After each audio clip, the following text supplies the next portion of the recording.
اب آئیے پہلی مثال پر غور کریں. ضرب اللہ مثلا للذین کفروا امرأۃ نوح وامرأۃ لوط. اللہ تعالیٰ نے مثال بیان فرمائی ہے ان کے لیے کہ جنہوں نے کفر کی روش اختیار کی، نوح کی بیوی اور لوط کی بیوی کی علیہم الصلاۃ والسلام. اب کانتا تحت عبدین من عبادنا صالحین، وہ دونوں ہمارے دو نہایت نیک بندوں کے تحت تھیں. یہاں سب سے پہلے تو میں آپ کو توجہ دلاؤں گا کہ تحت کا لفظ آیا ہے. تحت اسی سے لفظ ہمارے ہاں بنتا ہے جو ہم اردو میں ماتحت، فلاں فلاں کے ماتحت ہے، فلاں فلاں کے ماتحت ہے، نیچے ہونا. تو گویا کہ بیویاں جو ہیں شوہروں کے تحت ہوتی ہیں. اور رجال قوامون علی النساء، یہ وہی مضمون گویا کہ یہاں ایک لفظ تحت کے اندر بھی آ گیا ہے. یہ بھی کہا جا سکتا تھا کہ ان کے گھروں میں تھی، نہیں، کانتا تحت عبدین من عبادنا صالحین. وہ دونوں جو ہیں حضرت نوح کی بیوی، حضرت لوط کی بیوی، یہ دونوں ہمارے دو نہایت نیک بندوں کے تحت تھیں. ان کے عقد نکاح میں تھیں، ان کی شادی کے حصن میں تھیں. حصن کہتے ہیں قلعے کو. قلعے کے اندر کوئی ہو تو بڑا محفوظ ہوتا ہے، تو نکاح بھی عورت کے لیے قلعے کے مانند ہے کہ ایک شوہر جو ہے اس کی عصمت و عفت کا ذمہ دار ہوتا ہے، محافظ ہوتا ہے. وہ گویا کہ ایک قلعے کے اندر ہوتی ہے جب کسی شوہر کے حق حوالہ عقد کے اندر ہوتی ہے. تو ضرب اللہ مثلا للذین کفروا امرأۃ نوح وامرأۃ لوط کانتا تحت عبدین من عبادنا صالحین فخانتاہما. تو ان دونوں نے ان سے خیانت کی. یہ لفظ جو ہے ذرا توجہ کے قابل ہے.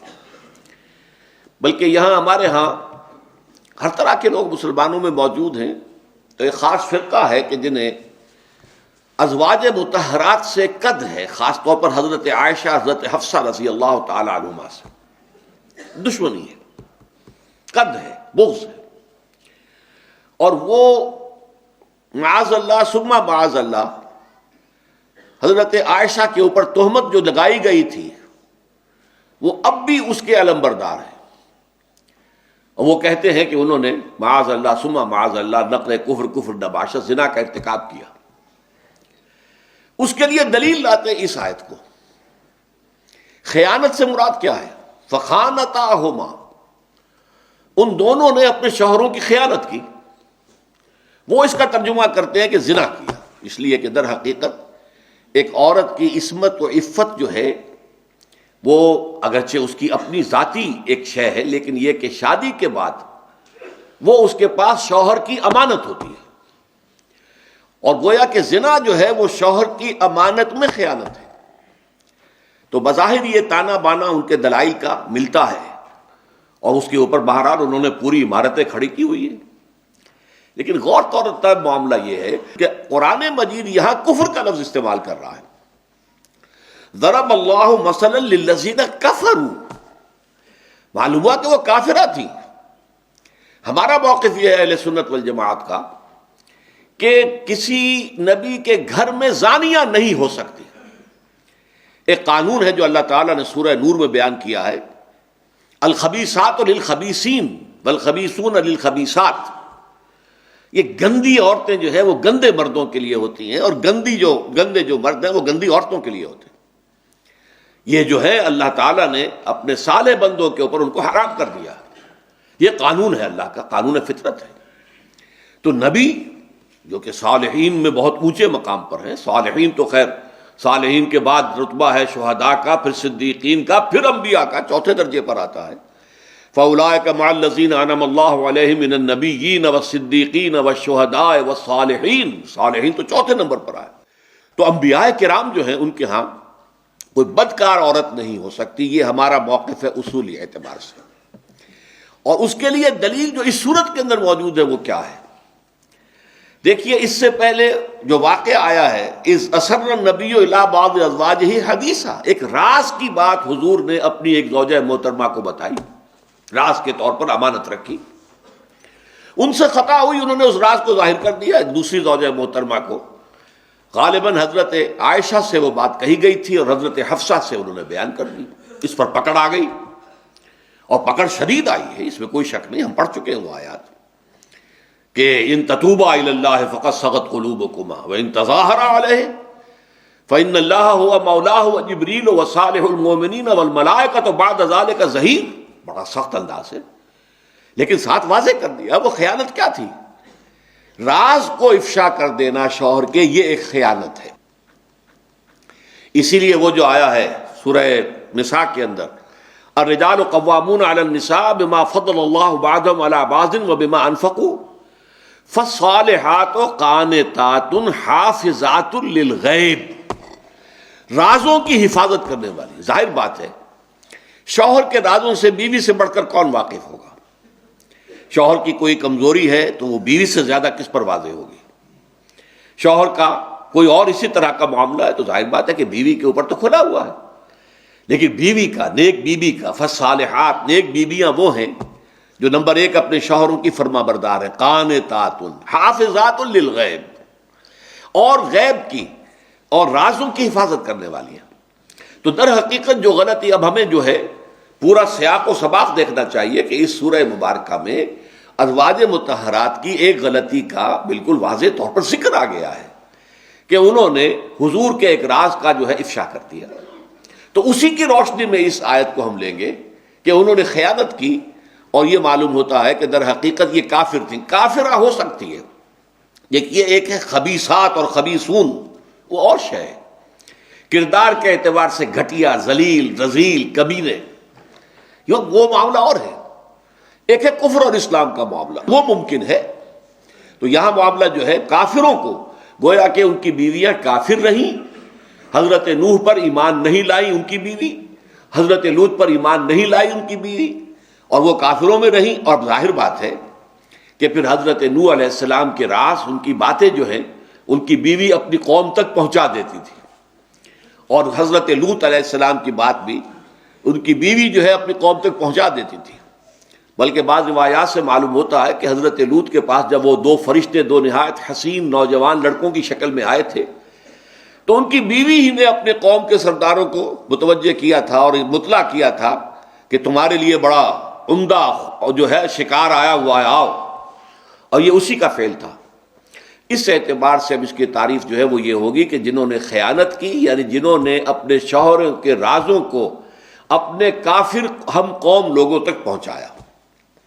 ضرب اللہ مثلا للذین کفروا امرأۃ نوح وامرأۃ لوط کانتا تحت عبدین من عبادنا صالحین فخانتاہما، یہ خیانت ان کے رازوں کی خیانت ہے۔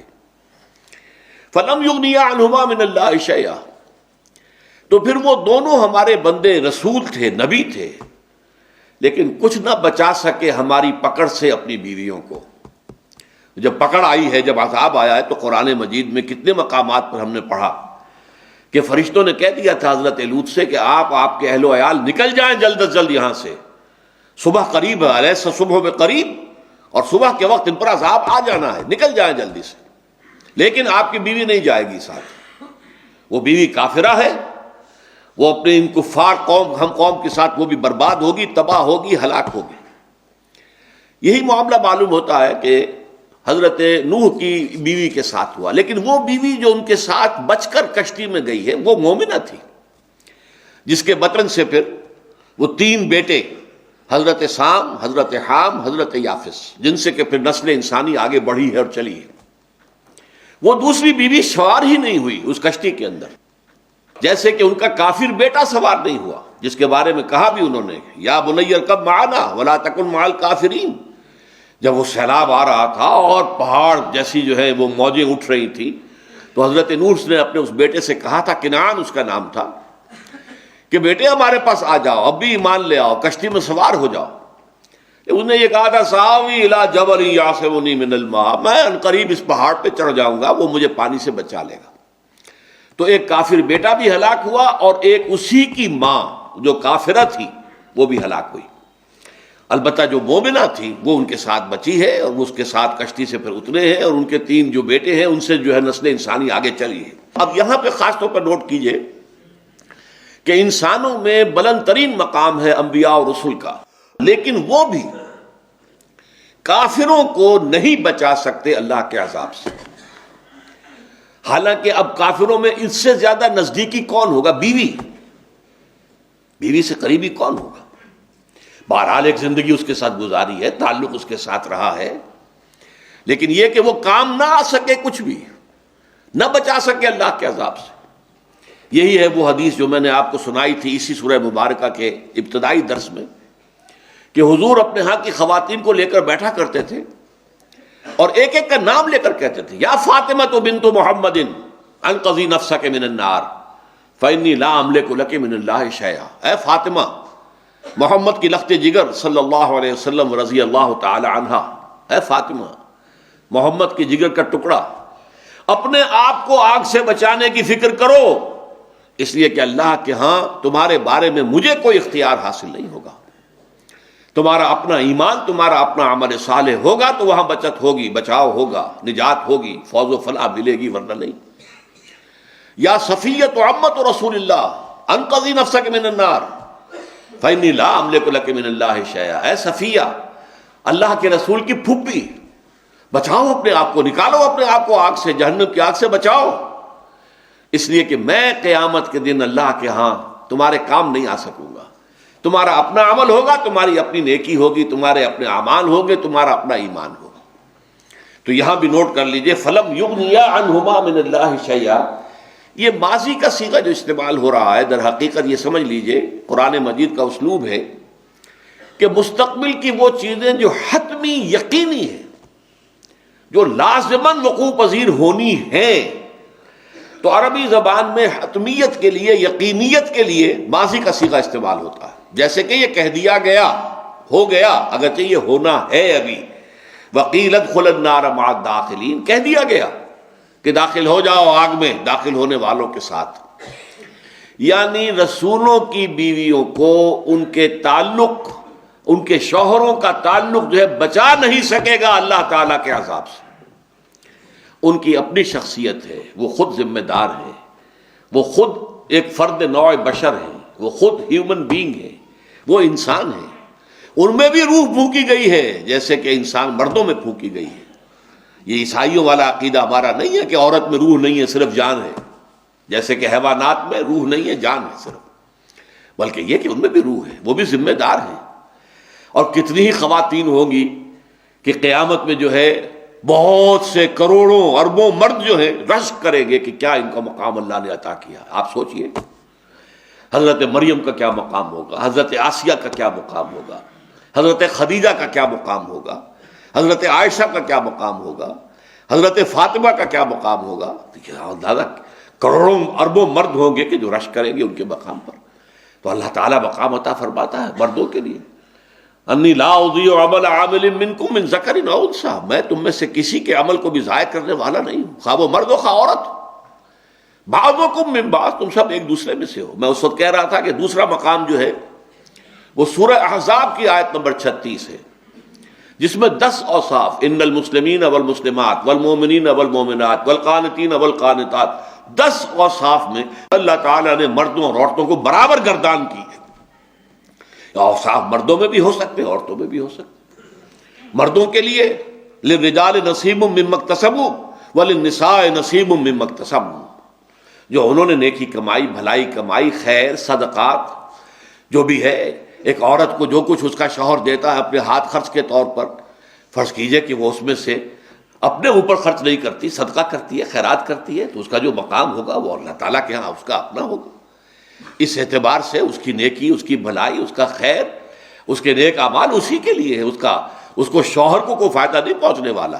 اور اگر شوہر غلط کار ہے تو اس کی غلط کاری کا کوئی وبال اس کے ذمہ نہیں آئے گا۔ علیکم انفسکم لا یضرکم من ضل اذا اہتدیتم، ہاں سمجھانا، بجھانا، دعوت، تلقین، واعظ، نصیحت، یہ امر بالمعروف نہیں بالمنکر، یہ کرنا ہے۔ اگر شوہر کو اللہ نے ہدایت دی ہے تو وہ بیوی کے لیے یہی کام کرے گا۔ اگر بیوی کو اللہ نے چن لیا ہے کہ پہلے اسے ہدایت نصیب ہو گئی ہے تو وہ شوہر کے لیے یہی کام کرے گی، لیکن ذمہ داری نہیں ہے۔ ذمہ داری علیکم انفسکم، ہر ایک کے اوپر اصل ذمہ داری جو ہے وہ خود اپنی ذات اور اپنی جان کی ہے۔ بارک اللہ لی ولکم فی القرآن العظیم ونفعنی وإیاکم بالآیات والذکر الحکیم۔